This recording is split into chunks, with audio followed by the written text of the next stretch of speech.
Hey girl, hey, welcome back to my channel. My name is Lisa. If this is your very first time here, and in this little space of mine, I love to share all things beauty and a little life in between. Now, in today's video, I'm going to be sharing 6 tips that will help you elevate your makeup look in 2024. I've been on a journey to improve my techniques. These are personally some tips that I have used to improve my overall makeup look and to ultimately help me obtain that flawless makeup application. And so, I don't know, I might offend some people, but let's go ahead and just get into this video with the first tip. Tip would be to leave the super matte foundations in 2023.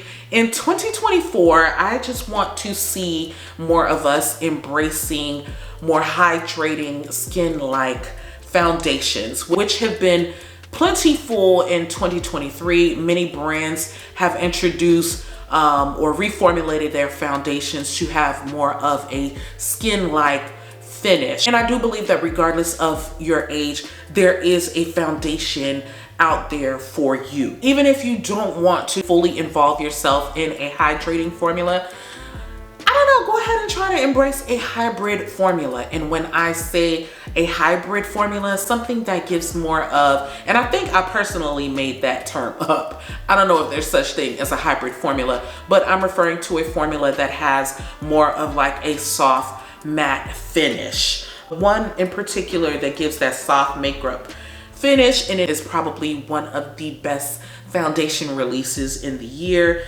is the new reformulated Lancome foundation. Not only did they introduce more shades, me in particular, for me to even get close to my shade, and I still feel like I was still off. I used to have to mix 2 shades together to try to come to my perfect shade. Those who love Lancome, which was for me, I love that for us. They did their thing with that foundation. Another tip that I feel like you can use to elevate your makeup foundation in 2024, and I may offend some people with this one, but I'm gonna preface this by saying that this is partially because I haven't really quite mastered it yet, and I think I'm gonna like leave the idea of trying to master it in 2023, but we're gonna leave the cut crease alone. The more I play in makeup and the more I play around with eyeshadow, I feel like I'm starting to leave the whole, eagerness to try to master a cut crease or even attempt a cut crease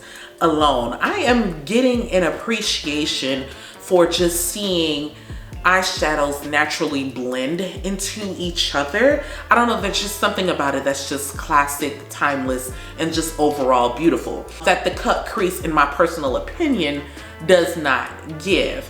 That is not my artistry. That has not been my calling. For some reason, child, I just can't master it. However, the more I master my skills when it comes to eyeshadow, the less like I care to do so. Next item is just to use quality products. There are plenty of quality products in the drugstore, but don't shy away from spending money in more quality products. It's gonna be reflected in the overall look of the makeup. You're also going to see that, especially in eyeshadow. The eyeshadow palettes that I have paid good money for the most part, a lot of them have been my favorite.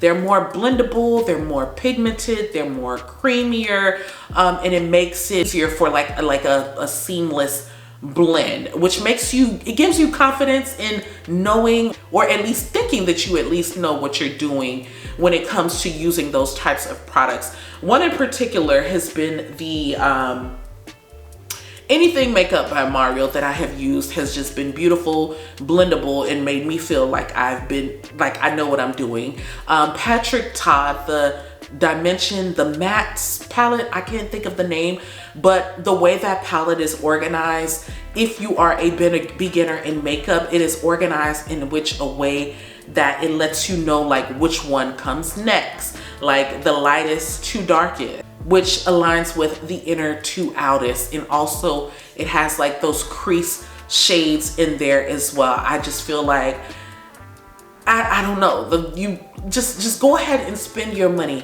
maybe just like 1 or 2 items, like spend that money, indulge, splurge, if you will, in quality products in 2024, and I guarantee you will receive the payoff. Next tip, I will say, if you have not been doing this, use less foundation. Using less foundation helps you to achieve more of a flawless airbrush finish. It also helps your foundation and or makeup to appear less cakey. Like, sis, bruh, 2 pumps really literally is all you need for your foundation. A lot of the foundations these days, like, they're so pigmented that a little goes a very long way. You really don't need a whole lot of foundation. And in 2024, I don't know. I don't know. I've done the hyper super light bright under eye, but in 2024,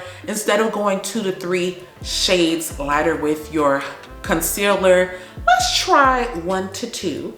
Okay, let's try 1 for like an everyday look, and then let's try 2 for the highlighted glam, soft glam, or cacao glam type of look. I mean, I like a bright under eye. I just don't like it to be like ghostly bright.